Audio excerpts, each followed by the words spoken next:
飞舞的手指，作者周琪琪，年仅8岁，是一个中西混血的小女孩。周琪琪的打字速度高达每分钟80字，她每天阅读2至3本书，8岁年纪已经写出几十万字的著作。So this is your newly published book. Yeah. Congratulations. Thanks. Flying fingers, right? So let me take a close look at your fingers. Are they really flying fingers? Yeah, sometimes it can be punching fingers. Sometimes I just go like that and then like that sort of, and not as much kind of graceful, but sometimes I'm more graceful, kind of flying really, and sometimes I'm in the middle. Okay, so you think of the title yourself, or your mom thought of the title, the book title? I think we thought of it together because I think we just got the idea that Flying Fingers might have been a good name for my book when another writer came over to see my work, and then she made reference to my fingers when she saw me typing as sort of flying. And so we just thought later when we were worrying about naming the book, maybe that would be a good name, Flying Fingers. And so that was what we named it. It seems to me that they're very ordinary fingers, but they can type like 60 to 80 words a minute. That's really something. So tell me, how do you feel when you write?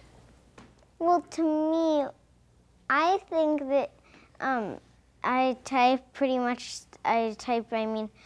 like that, and it's sort of regular, except I might just move my fingers a little faster, and I think I can do that because I can stretch them and move them as well as any person. Maybe other people just don't feel that there's the need to type so fast, and they don't exactly do it.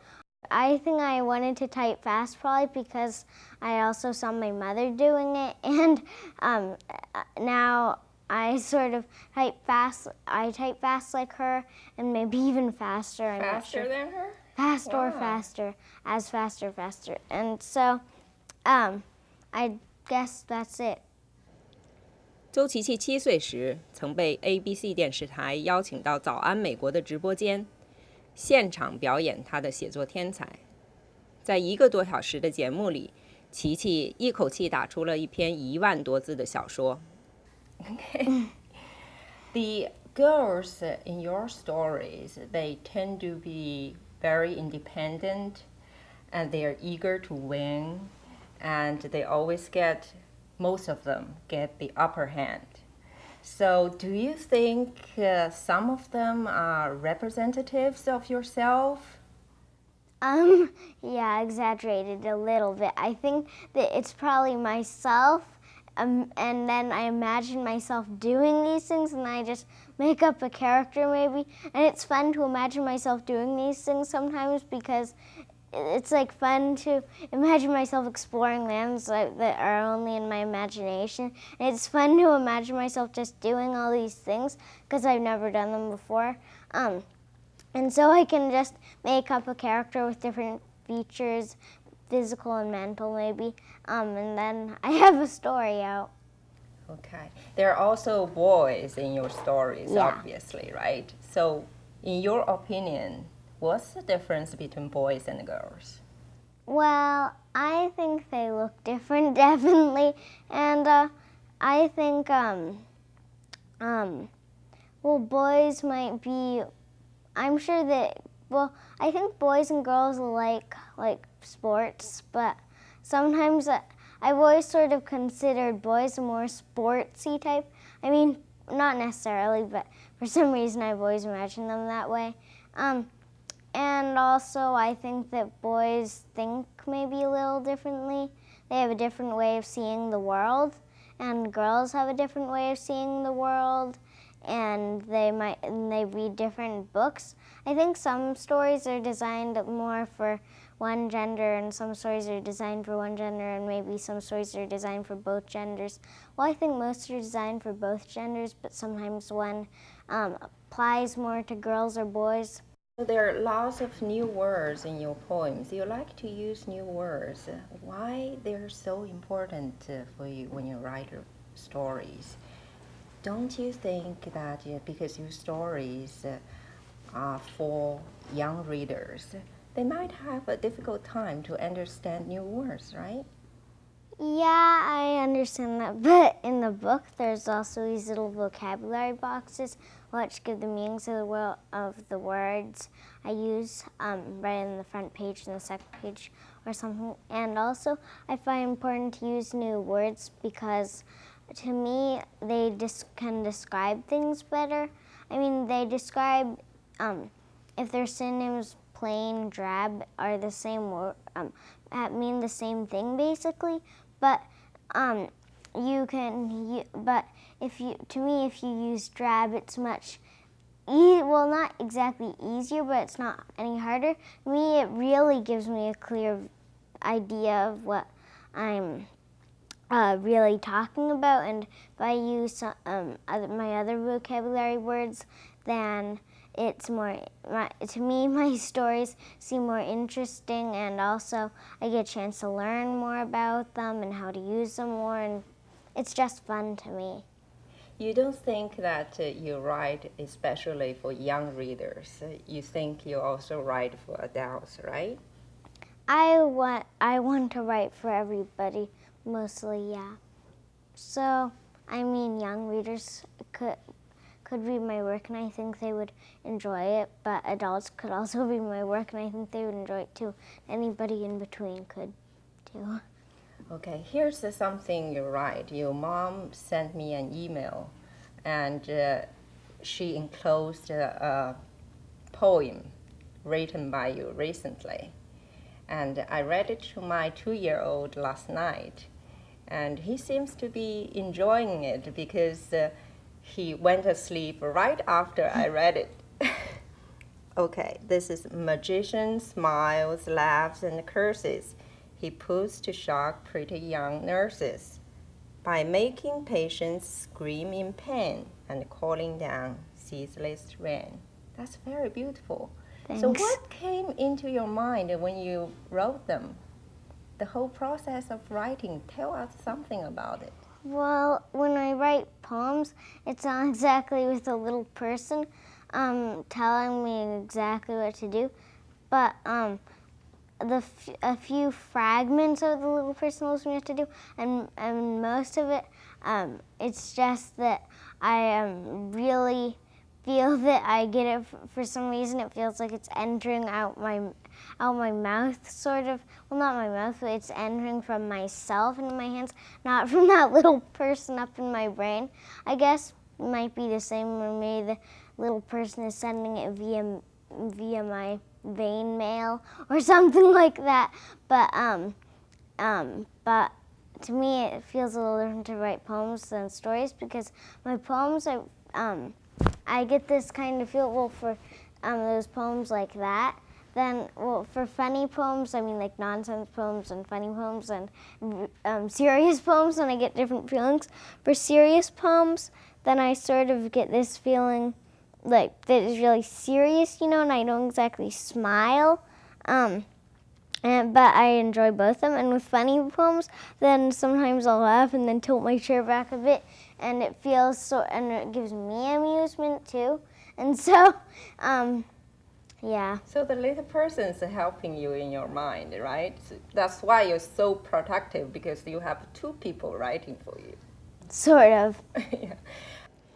邹琪琪的特别不仅仅在于她在键盘上飞舞的手指和非凡的文字驾驭能力，也不仅仅在于她被众多媒体报道过。邹琪琪的特别是关于她的思想、她的独立、她的梦想、她的读书兴趣引发她的自我意识和社会观察。Some themes in your stories like friendship, honesty, intelligence, kindness, trust. So why do you think these things are so important for human beings? Well, I think that these things are important for human beings because this, we can trust each other. That's for trust. And we have a more intelligent society, and we can be friends, everybody, and there will be peace. And if we're kind to each other, then of course we'll be friends. And it's sort of like it all leads. It's all like if everybody had friendship and kindness and intelligence, and it would sort of go around and around because each thing leads to another, sort of. I know you love environment, right? Can you do a little speech before the camera for us about environmental protection? Okay. Well, I believe we should protect our environment more because we're building too many new houses, and people are sometimes too careless of what they do, and some people don't care for the environment at all and think that all the trees should be cut down and all the animals should be killed, and we should just have new houses and we should have new cars and we should have a good time ourselves and not care about the environment. And I don't feel that way, and I want to protect our environment because environment is important. It's natural beauty, and it's really contribution to human life, and I can't imagine what the world would look like without the environment. I mean, there would be no animals, nice little animals running around, and there wouldn't be any nice green leaves to look at, and there wouldn't be any flowers to stare at and smell, and there wouldn't be any natural beauty, really, if the environment were just gone. That's a good speech. Thanks. You talked about the significance of politics before, right? And you said something like politics, about heated discussions and long speeches. But that was a year ago. Have you got any new ideas about politics? Yeah, it's about heated discussions and arguments and a lot of shouting and yelling. And it's also about the law and what some people think of it, and it's also about what people, and it's also about how people expressing their opinions about politics sometimes too, and people who get into fights and people who want to have different way of government, or different kind of leaders and representatives and people like that. And there's people who just don't like politics too. And then in politics, there's a whole bunch of stuff. There's people who different parties, and one person believes in this, one person believes in that, and then they get into an argument, and gradually another person believes in this and believes in that, and then sometimes it makes its way to the Supreme Court, and maybe everybody will know about it, and maybe the newspapers will cover it, and sometimes it can be about media, and it covers a whole lot of things, politics. But I think it features heated discussions and arguments and that kind of thing quite a lot. Yeah. I believe so. I agree with you, actually. And actually, that's something you wrote before. I feel upset when other children say they do not like to write or read. And you wrote something here in your book. I strive to promote reading and writing through technology. How do you think you can achieve that? I mean, why do you think it's so important to influence other children to write and read? Well, I think it's important to influence other children to write and read because then we'll have a more intelligent, well-educated society, and we can share our ideas and share our cultures. And if everyone around the world can write and know and can really share what their culture's about and share what their beliefs about and share their what their ideas are, then we'll be able to understand each other. But if nobody writes and then we don't know each other's cultures and we don't know why people do this kind of thing, then sometimes we can misunderstand each other, and that can sometimes lead to distrust, and distrust can lead to severe things like war, which probably none of us want. And I think that that I can promote is through technology too, because I realize that a lot of kids like to do computers and TV and all new kinds of technology, and I think that typing is a really cool part of technology, and we can write our ideas up on the computer and get it published, and then everybody will know each other's beliefs and that kind of thing. Yeah, you mentioned playing games, right? Yeah. Because now the whole world seems to me, they know that you are a genius writer. And do you write the whole day? People would think, oh, this little girl, she writes the whole day. Do you play? Do you Yeah. do games, watch TV? Writing the whole day, I think, would be a slow way of committing suicide, because if I wrote all day, I wouldn't have lunch, I wouldn't have breakfast, I wouldn't have dinner. Let's see, I wouldn't be able to walk or stretch my arms out, wouldn't be able to get any fresh air. I might be imagining, and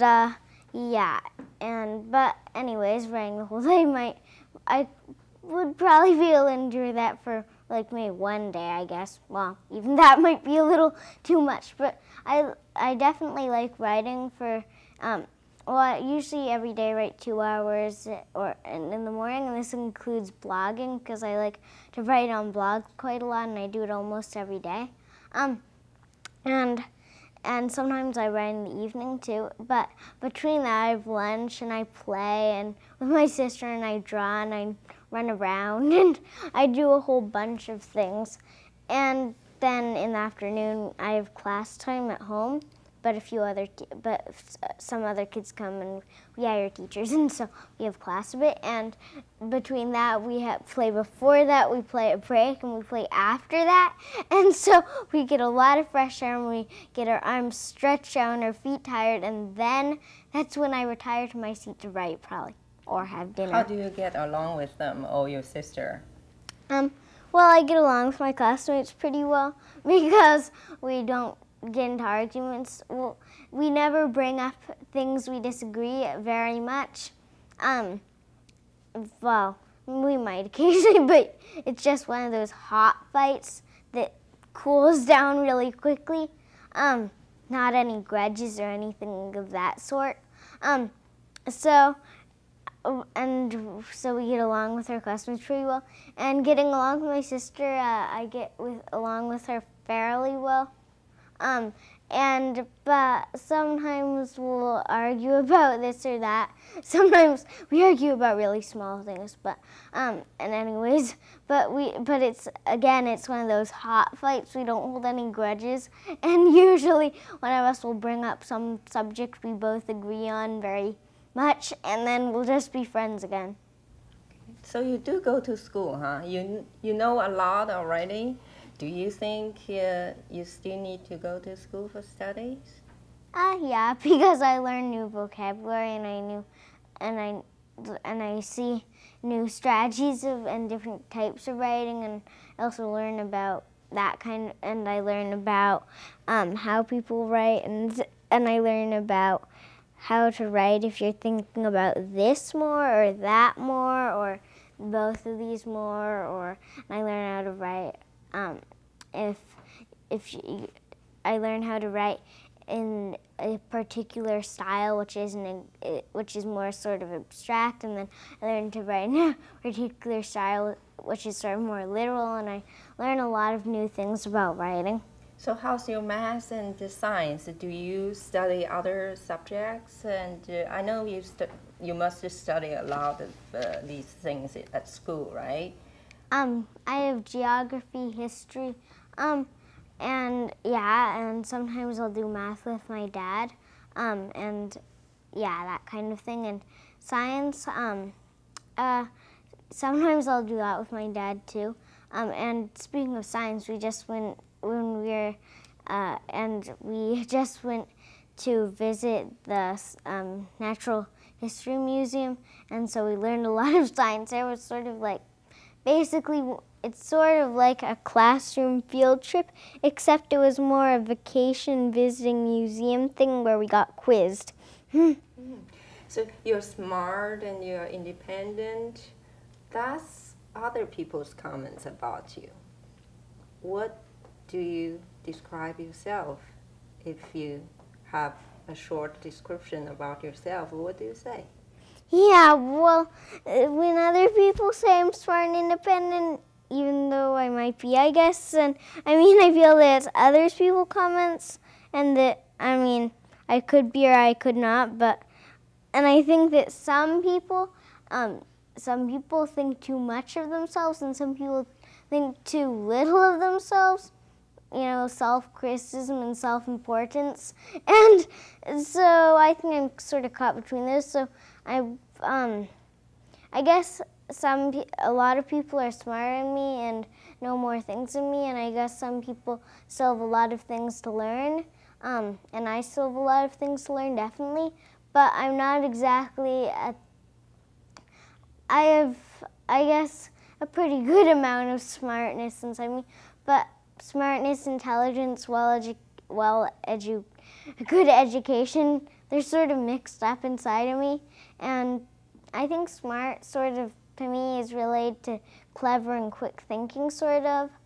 I mean, because you could be smart and you don't really have to be well educated as much, because smart could involve like thinking about different strategies and getting to you could be smart in different ways. You could be smart in interacting with other people, and you could be smart in this or that. I guess I'm pretty smart, I guess. Yeah, you're smart. You have been through many on-site writings. We have this computer prepared for you today. I know you went sightseeing with your family members today in New York City. Can you just take a few minutes and write a poem about your sightseeing today? Sure.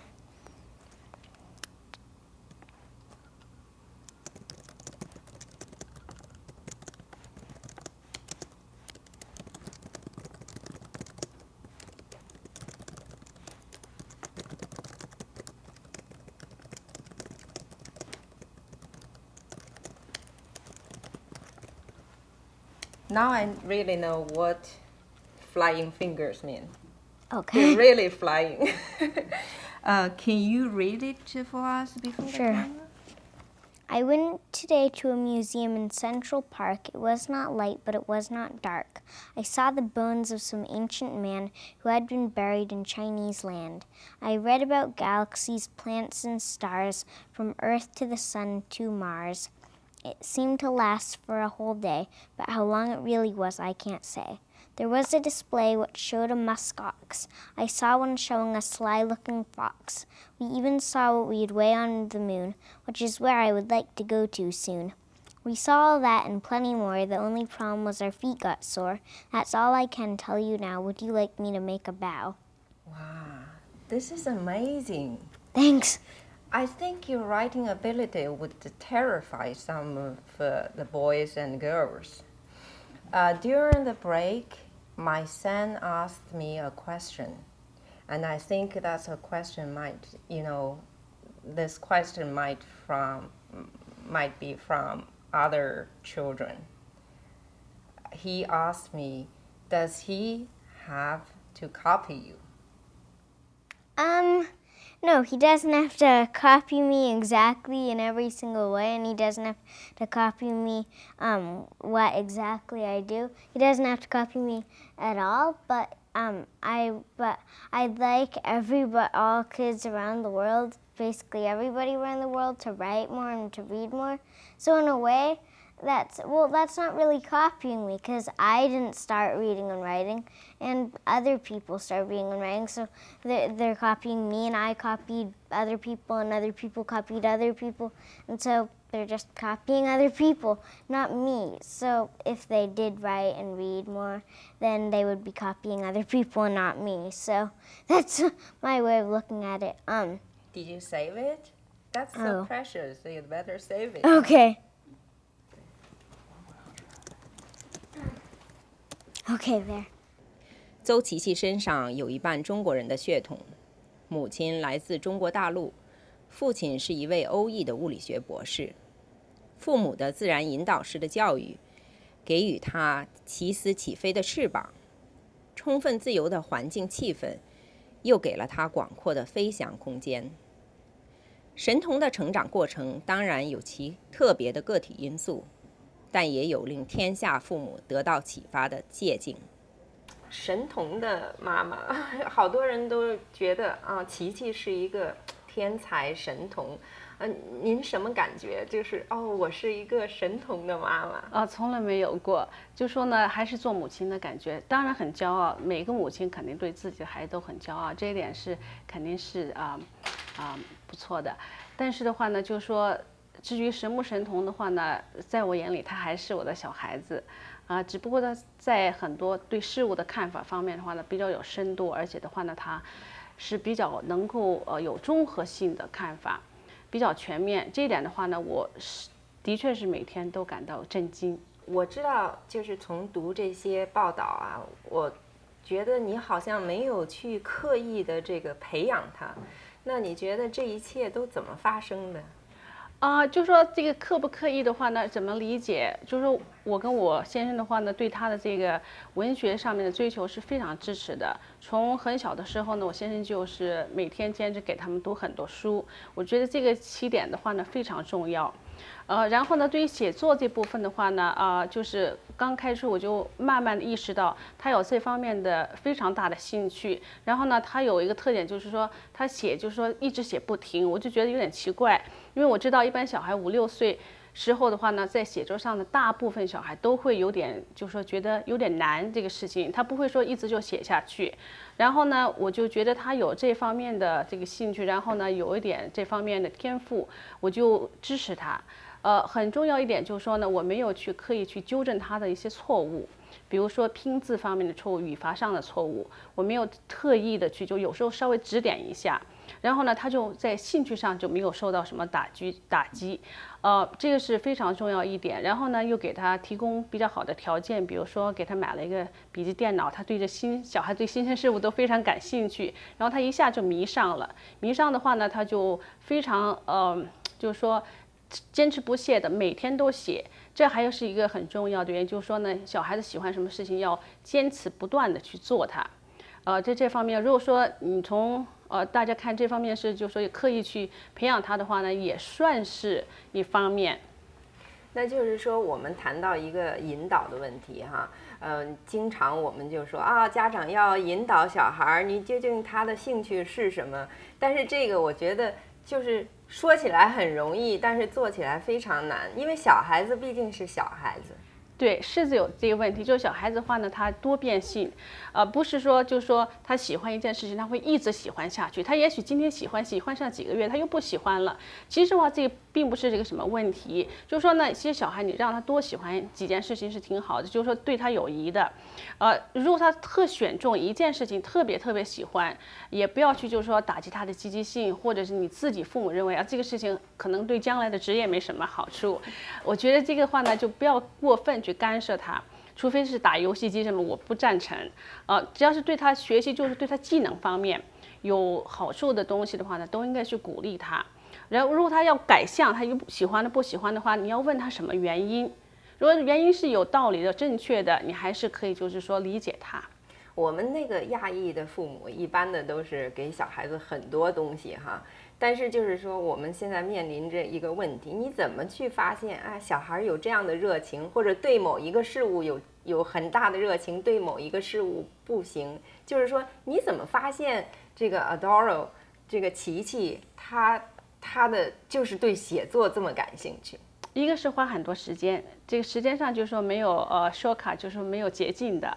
跟小孩子在一起时间要很多，要经常跟他交流，就问他喜欢什么，不喜欢什么，为什么，让他能够讲出道理。然后的话，他讲的道理对你大人来说是能够理解的。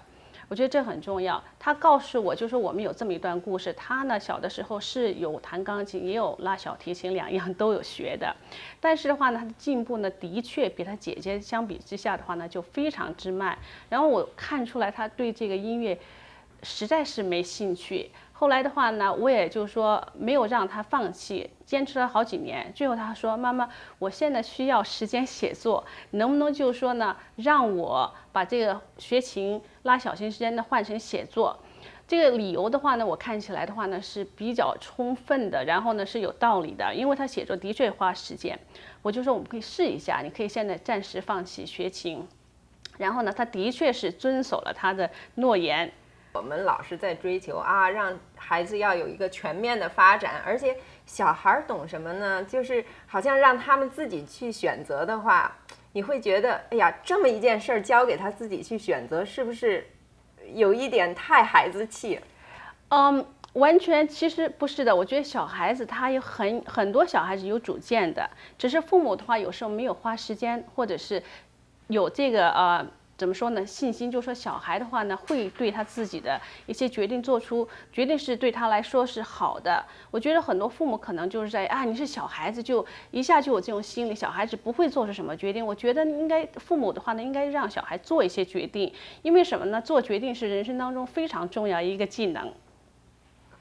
那个我们都通常老说这个要赞美孩子，特别是来了美国以后，我们突然发现周围全是赞美。对，所以就是说，你究竟怎么赞美孩子？比如说我经常也跟我儿子说啊，你这做得很好啊什么的，就是好像也没有太大作用。赞美这是艺术，怎么样赞美让孩子觉得你真心，就是说多了的情况来说，他不会就是说接受我空口，就是说没有什么证据的。